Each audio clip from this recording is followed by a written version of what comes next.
ಕಾಂಗ್ರೆಸ್ನವರೇ ಇದ್ದಾರೆ ಅಂತ ಆರೋಪ ಕೇಳಿಬರ್ತದೆ. ನೋಡಿ, ಈಗ ಮುಖ್ಯಮಂತ್ರಿ ಕುರ್ಚಿ ಬದಲಾವಣೆ ವಿಚಾರವಾಗಿ ಈ ಹಗರಣಗಳನ್ನು ಎಬ್ಬಿಸ್ತಿದ್ದಾರೆ. ನೋಡಿ, ಅವರು ಟವೆಲ್ ಹಾಕಿದ್ದಾರೋ ಇಲ್ಲೋ, ಈಗ ಮೊದಲಿದ್ದು ಅದು ಆಂತರಿಕವಾದಂಥ ಜಗಳ ಇದ್ದೇ ಇದೆ. ಡಿ ಕೆ ಶಿವಕುಮಾರ್ ಅವರ ವಿರುದ್ಧ ಸಿದ್ದರಾಮಯ್ಯನವರು, ಸಿದ್ದರಾಮಯ್ಯನವರ ವಿರುದ್ಧ ಡಿ ಕೆ ಶಿವಕುಮಾರ್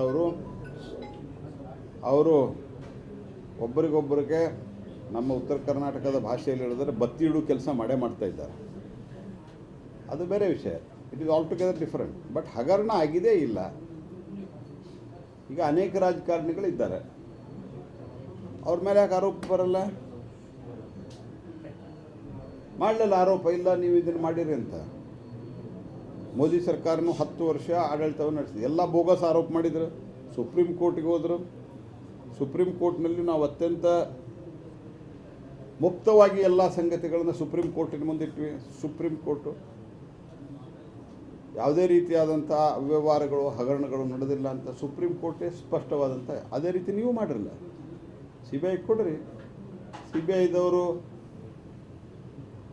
BJPಯ ಸರ್ಕಾರದ ಮೇಲೆ ಅಂತನ್ನುವಂಥ ಭಯ ಇದ್ದರೆ ಕೋರ್ಟ್ಗಳಿದ್ದಾವೆ, ಹಾಗೆಲ್ಲ ಮಾಡೋಕ್ಕಾಗಲ್ಲ. ನೀವೇನು ಮಾಡಿಲ್ಲ ಅಂದರೆ ಎಂಥದೇ ತನಿಖಾ ಸಂಸ್ಥೆನೂ ಕೂಡ ಏನೂ ಮಾಡೋಕ್ಕಾಗಲ್ಲ. ನೀವು ಮಾಡಿದ್ದೀರಿ ಅನ್ನೋ ಭಯಕ್ಕಾಗಿಯೇ, ನಿಮ್ಮ ಇನ್ವಾಲ್ವ್ಮೆಂಟ್ ಇದೆ ಅನ್ನೋ ಭಯಕ್ಕಾಗಿಯೇ ಕರ್ನಾಟಕ ಸರ್ಕಾರದ ಅನೇಕ ಮುಖ್ಯಮಂತ್ರಿ ಸೇರಿ ವಾಲ್ಮೀಕಿ ಬೋರ್ಡ್ನಲ್ಲಿ ಮತ್ತು ಈ ಮೂಢ ಹಗರಣದಲ್ಲಿ ನೀವು ಇದ್ದಿದ್ದ ನಿಮ್ಮ ಕೈವಾಡ ಇರೋ ಕಾರಣಕ್ಕಾಗಿ ನೀವು CBI ಕೊಡ್ತಾರೆ.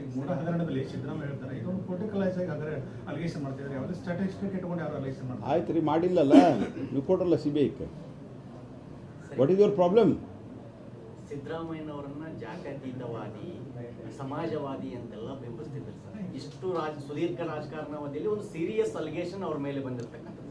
ನೋಡ್ರಿ, ನಾನು ಹೇಳೋದು ಸೀರಿಯಸ್ ಅಲಿಗೇಷನ್ ಇದಲ್ಲ. ಹಿಂದನೂ ಅವರು ಡಿನೋಟಿಫಿಕೇಷನ್ದಲ್ಲಿ ರೀಡು ಹೆಸರಿನಲ್ಲಿ ಮಾಡಿದ್ರು, ಏನೋ ಬಚಾವಾದರು.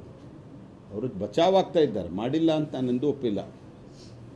ಈಗೂ ಸಹಿತ ತನಿಖೆಯನ್ನು ದಿಕ್ಕು ತಪ್ಪಿಸುವ ಕೆಲಸವನ್ನು ಅವ್ರು ಮಾಡ್ತಾಯಿದ್ದಾರೆ. ಸರಿ, ಇನ್ನೊಂದು ಕಡೆ ಲವ್ ಜಿಹಾದ್ ವಿರುದ್ಧ ಶ್ರೀರಾಮ್ ಸೇನೆ ಅವರೇನು ಒಂದು ಹೆಲ್ಪ್ಲೈನ್ ಆರಂಭಿಸಿದಾರೆ ಸರ್. ಅವ್ರಿಗೆ ಆ ಶ್ರೀರಾಮ್ ಸೇನೆಗೆ ಇಂಟರ್ನ್ಯಾಷನಲ್ ಕರೆಗಳು ಬರ್ತಿವೆ, ಬೆದರಿಕೆ ಹಾಕ್ತೀವಿ, ನಿಮ್ಮನ್ನು ಮುಗಿಸ್ತೀವಿ, ಬಾಂಬ್ ಹಾಕ್ತೀವಿ ಅಂತೆಲ್ಲ ಬೆದರಿಕೆ ಕರೆಗಳು ಬರ್ತೀವಿ. ಈಗ ಫೇಸ್ಬುಕ್ಕನ್ನು ಬ್ಲಾಕ್ ಅವರ ಫೇಸ್ಬುಕ್ ಅನ್ನ ಬ್ಲಾಕ್ ಮಾಡಿದ್ದಾರೆ ಸರ್ ಗೌರ್ಮೆಂಟ್ದವರು. ಅವ್ರದ್ದು ಗೌರ್ಮೆಂಟ್ನವ್ರು ಫೇಸ್ಬುಕ್ ಬ್ಲಾಕ್ ಮಾಡಲ್ಲ, ಅವ್ರ ಆರೋಪ ಸರ್. ಪ್ರಿಯಾಂಕಾ ಖರ್ಗೆ ಅವರೇ ಮಾಡಿಸಿದ್ದಾರೆ ಇದನ್ನೆಲ್ಲ ಅಂತ ಹೇಳಿ IT-BT ಸಚಿವರು. ಅಲ್ಲ, ಅವರು ಗೌರ್ಮೆಂಟ್ನವರು ಫೇಸ್ಬುಕ್ಕಿಗೆ ಕಂಪ್ಲೇಂಟ್ ಯಾರಾದರೂ ಮಾಡಿಸಿದ್ದಾರೆ, ಅದು ತಪ್ಪು. ಯಾರೇ ಮಾಡಿಸಿದ್ರು ಅದು ತಪ್ಪು. ಸರ್ಕಾರ ಅದರಲ್ಲಿ ಮಾಡಿದೆ ಅಂತಿದ್ರೆ ಅದಕ್ಕೂ ಅವರು ಕಂಪ್ಲೇಂಟ್ ಅದು ಕೊಡಬೇಕು, ತನಿಖೆ ಆಗಬೇಕು. ನಾನು ಸರ್ಕಾರ ಇವರು ಆ್ಯಂಟಿ ಹಿಂದೂ ಸರ್ಕಾರನೇ ಇದು. ಯಾರು ಮಾಡಿಸಿದ್ದಾರೆ ಅನ್ನೋದು ನನಗೆ ಗೊತ್ತಿಲ್ಲ ವಿಷಯ, ನಾನು ನೋಡ್ಕೊಂಡು ಹೇಳ್ತೇನೆ. ಆದರೆ ಆ ರೀತಿ ಫೇಸ್ಬುಕ್ ಅದು ಬಂದ್ ಮಾಡಿದರೆ ಅದು ಅತ್ಯಂತ ಖಂಡನೀಯ. ಅದು ಯಾವುದೇ ರೀತಿಯಾದಂಥ ಹಿಂಸೆಗೆ ಪ್ರಜಾಪ್ರಭುತ್ವದಲ್ಲಿ ಯಾವುದೇ ನಾಗರಿಕ ಸಮಾಜದಲ್ಲಿ ಅವಕಾಶ ಇಲ್ಲ. ಆ ರೀತಿ ಬಂದಿದ್ದರೆ ಅದನ್ನು ಸರಿಯಾಗಿ ಅವರು ಕಂಪ್ಲೇಂಟ್ ಕೊಡಬೇಕು, ರಾಜ್ಯ ಸರ್ಕಾರದ ತನಿಖೆ ಮಾಡಬೇಕು.